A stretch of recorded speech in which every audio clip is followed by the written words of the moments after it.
When you first start out on YouTube, being at just 0 subscribers can be rather frustrating. You make your first vlog or video review, and then you wait, and you wait, and you wait for hopefully views, comments, and subscribers to start rolling in, only to find crickets. However, using the very tips that I'm going to give you here today, I managed to help a brand new YouTube channel get their first 100 subscribers just 3 days after posting their very first video. And if you stick around till the end of this video, I'll give you some extra tips that got that channel well beyond its first 100 subscribers. The first thing I would tell a new channel, do not ever buy subscribers. Additionally, do not participate in methods that could manipulate your subscribe count in some weird way, like sub for sub. Not only are these practices against YouTube terms of service and a great way to get banned, in pretty much all cases, you're going to release videos and give them an incredibly slow start. YouTube looks to those subscribers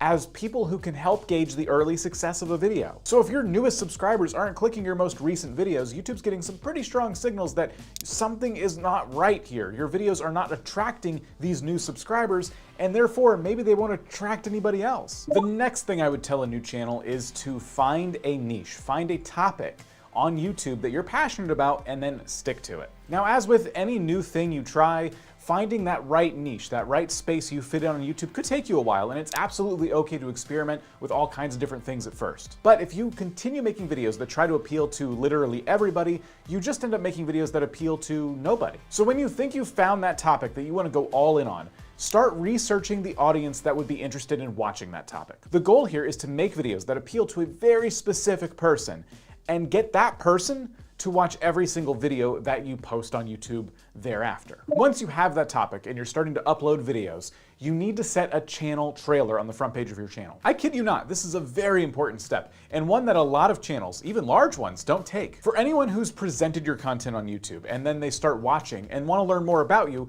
they tend to go to your channel page to investigate more about what they're going to get on your channel if they commit to becoming a regular viewer. Your channel trailer could be there to sum that up in just 1 or 2 minutes. And as it turns out, the subscribe button on YouTube that is clicked by most users is actually the one on the front page of your YouTube channel. Speaking of setting up your channel page, you also need to fill out your About section. This is in your channel customization settings, and it's a great way to give a very brief overview of what it is you do on YouTube. When you're writing this About section, it's also very important to use keywords and keyword phrases that describe what you're going to be talking about video after video. These keywords can be used to actually surface your channel in search. For example, if you do a search for Pilates, these are just 2 channels that show up.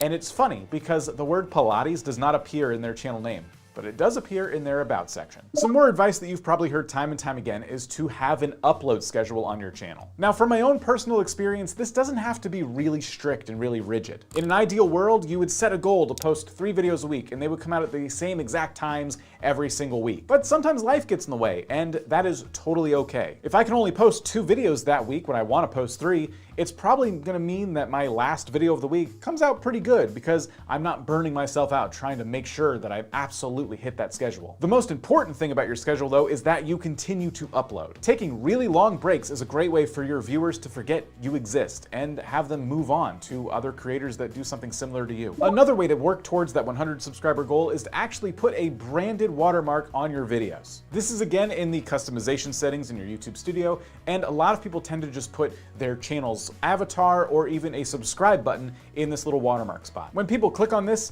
they are prompted to subscribe to your channel, and if you put nothing there, you're basically leaving a subscribe button on the table, so why not? I also alluded to this earlier, but you should be asking people every now and again to subscribe to your channel in videos. As a personal recommendation, I don't think you should do this every single video, but every so often, in the middle of one of your videos, after you've given some value, it's great to say, hey, by the way, I work really hard on these videos and you should absolutely subscribe. I also have a philosophy that the more fun you have with this call to action, the more likely someone is to actually click that button. But at the end of the day, a lot of people forget it's even there. So reminding them every so often that, hey, they can subscribe isn't a bad thing. As you continue uploading videos on YouTube, another thing you need to do that's gonna take some practice is making searchable titles. Having videos that target search is a great way to start a channel because it helps you get into the recommended feeds of brand new people who have never heard of you before. So to make sure that your videos rank in search, there are some best practices for you to follow. Around your topic, Try and answer questions that involve a who, a what, a why, or a when. Answer these questions using videos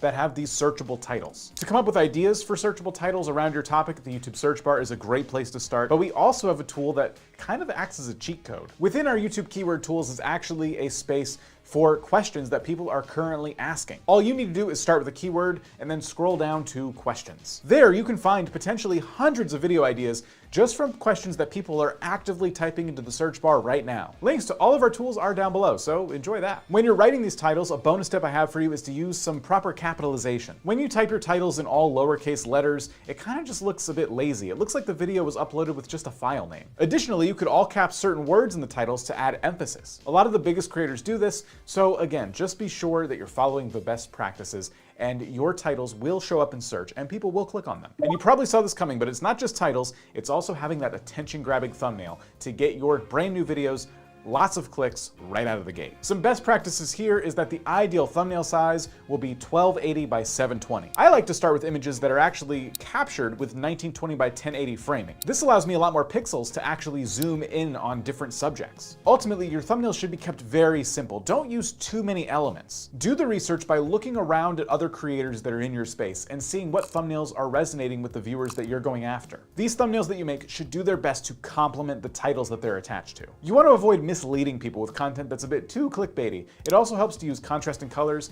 and when you put text in your thumbnails, try not to repeat the title all over again. Text in thumbnails is a great way to add emphasis where you couldn't do so in the title. A super valuable way to get subscribers on YouTube is to take advantage of the pinned comments underneath videos. A lot of people scroll down to the comment section to see if any questions they have are being answered or if they want to ask a question themselves. You can absolutely use the pinned comments to drive traffic to other videos. Your pinned comment will appear at the very top of the comment section. So if people are asking the same question over and over, write out a pinned comment and make sure you answer that question so people don't have to keep asking. Additionally, you can use that pinned comment to ask people to subscribe or even push them to the next relevant video so that they get even more immersed in all of your content. Speaking of comments, another thing you should be doing is answering as many comments as possible on your channel. Even doing something as simple as clicking that heart icon shows the people who are taking the time to leave comments that you take the time to read them. Even YouTube themselves say, when creators take the time to interact with their loyal community, it can encourage audience participation and ultimately result in a larger fan base. And this tactic works because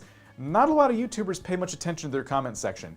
It helps you as a creator stand out amongst the crowd. I've been saying a version of this throughout the video, but I want to make it very clear. You should absolutely go out and be learning from other creators. These other creators, especially the ones that are in your space, have been doing this for a really long time, and they've paved the way for your success. You absolutely do not need to reinvent the wheel here. If you see an idea you like, a trend that all these other creators in your space are jumping on, make sure to follow them and make your own version of this video. When people on YouTube watch a video about a new topic that they really enjoy, they tend to go out and look for more videos on that topic. So don't be afraid to make your version of these trending videos, learning everything you can along the way from other creators who are doing it successfully. Simply in the fact that it is you making the video and not them means that you won't be copying them. Once you've posted your videos and you've answered a bunch of comments and they've been on YouTube for a few days, you should start looking at their analytics. Now we have a video coming out soon that's gonna go even deeper here, but just the surface level stuff. The first thing I would look at is your retention graph on your latest video. The goal here is simple. The longer people watch your videos, the more your videos tend to spread. If you upload a new video, you wait a few days, you check the retention graph, and you're noticing it's about 40% or so. Push yourself to make that 40% go up just a little bit in the next video, maybe 42, 43. It's really easy to look at your analytics and kind of beat yourself up a little bit when things don't look the way you expect. So I recommend looking at these a few days later, after you and your video have had some time apart. Any spots in the graph where you see a dramatic drop off of viewers, investigate those. Try to learn from these mistakes and correct them in future videos so that those numbers continue to climb from 40% to 50% and beyond. Another thing you can do to get some new viewers onto your channel if you're just starting from zero is to promote your videos occasionally to social media. Believe it or not, Instagram, Facebook, TikTok, these are all great places to perhaps get you some new subscribers. My caution for you here is to make content on each of these platforms for the audiences that live on these platforms. By that I mean don't just simply re-upload your video. Perhaps you could take the topic of your video and create a short Instagram story or reel about it. Or maybe you can take some of the bullet points of your video and break them down in a Twitter thread with a link to your video at the end of it. Anywhere you go online as your channel persona, you should always be looking to bring value to whatever audience it is you're trying to speak to. So there are a number of ways you can be sharing your videos on social media, but it's also really easy to do it the wrong way. So just don't be posting links willy-nilly. So many channels on YouTube